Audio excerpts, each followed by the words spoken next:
I call them the Holy Land Five. There was a Holy Land Foundation here that raised money to send back to help Palestinian children, particularly orphans.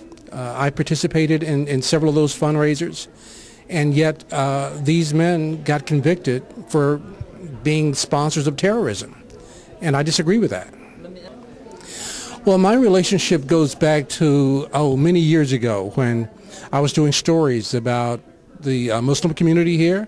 I've long been a freedom fighter. I grew up in Texas. My family goes back 150 years in Tarrant County, Texas.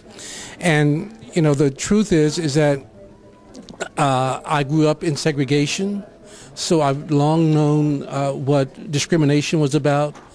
And so when, even going back to the days of the Iranian hostage crisis, I was doing stories for the newspapers and television here about people being oppressed because of what they looked like or what people thought they were. So it was only natural that I got involved with this community. Well, the problem with the media in America is that it stereotypes just like the rest of America does. I mean, unfortunately, if there is a tragic event, if there is a crime, and it involves a Muslim, we say it's Muslim.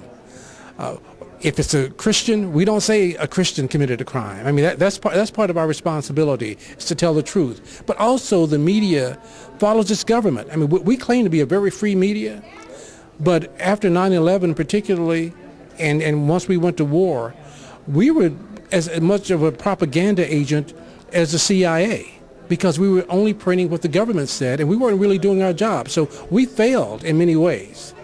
And that's one of the reasons that I continue to speak out and fight as a member of the media, but as a person who also feels that every community has the right to have its story told.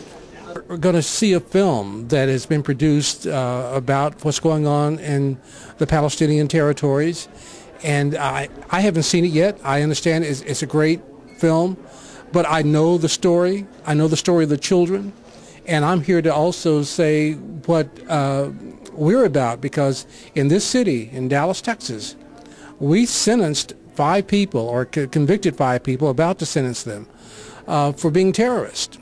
And all they did was to raise money to help children, orphans.